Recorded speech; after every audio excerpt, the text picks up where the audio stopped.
Hi folks, welcome to my channel and day 14 of the 2018 Inktober drawing challenge.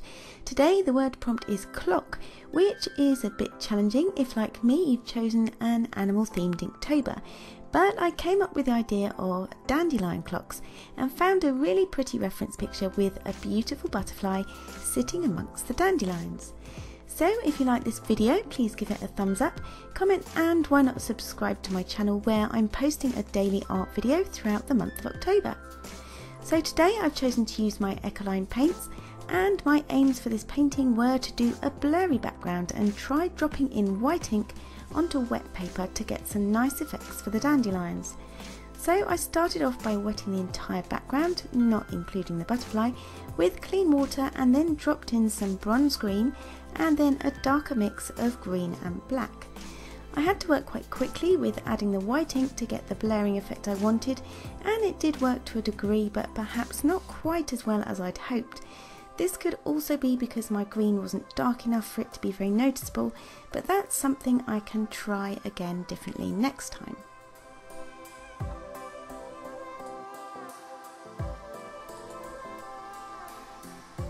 After the background had completely dried, it was time to work on the butterfly, and this was so much fun. The colours I used were mainly sepia for the body, vermilion for the wings, with a bit of light orange dropped in as well.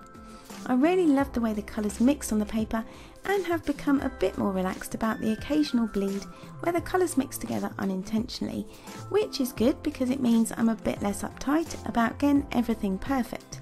Because let's face it, nothing is ever completely perfect, and as Bob Ross used to say, they're not mistakes, they're just happy little accidents.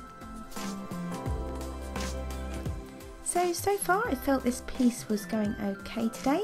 Sometimes I'm not sure whether to do the background first or the main focal point of the piece, but I think doing the background first today in a way set the tone and the scene for the rest of the painting, and it was easier to see what values I needed to add to make everything look nice and balanced. Maybe this depends on the piece you're doing, so like yesterday on the whale painting, I did the whales first before the background, and the same with the seal painting the day before that. I did the seal first, then the background afterwards. But I'd love to know what order you do things in. Do you always have the same method? Do you do the background or the foreground first? Or do you vary it like I've been doing, depending on the subject you're painting? Do you think there's a right way or a wrong way? What's your opinion? So I'd love to know your thoughts. Drop them in the comments box below and perhaps we can have a bit of a chat about it. So back to the butterfly and moving on to the right wing now, and this painting was a lot quicker today, mainly I think because it was a lot looser, certainly the background but also the butterfly itself. I didn't add super loads of detail straight away, I mainly added the main colours and allowed them to blend on the paper, and then once the ink had dried I added a bit more detail, as you'll see in a bit.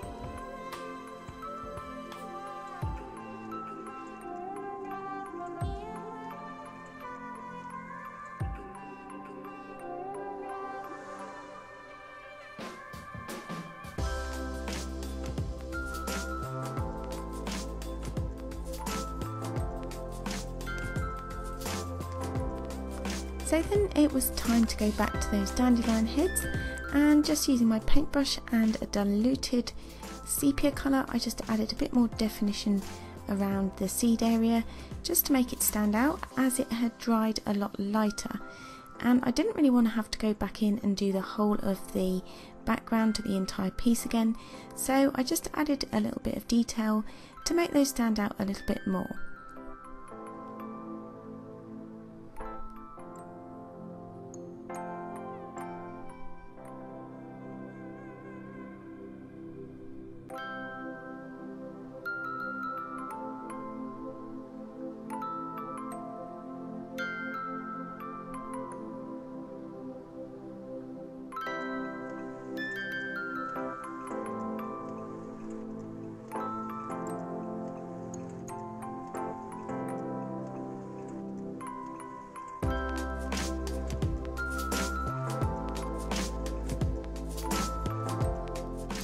then whilst that was drying, I used my Faber-Castell Pitt pen in a sepia colour just to draw in the details of the butterfly's antennae.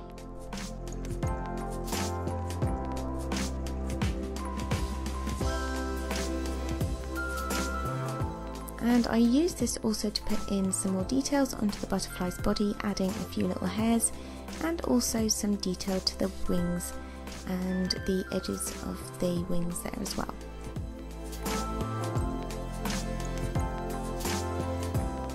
And this just kind of finished it off and neatened everything up. And it was a lot more controlled than having to go in with a fine paintbrush, as it gave a nice consistent thin line throughout the whole of the lining process. I then went in and added some white gel pen just to kind of bring out some more details and add a little bit more definition to those lighter areas of the wings.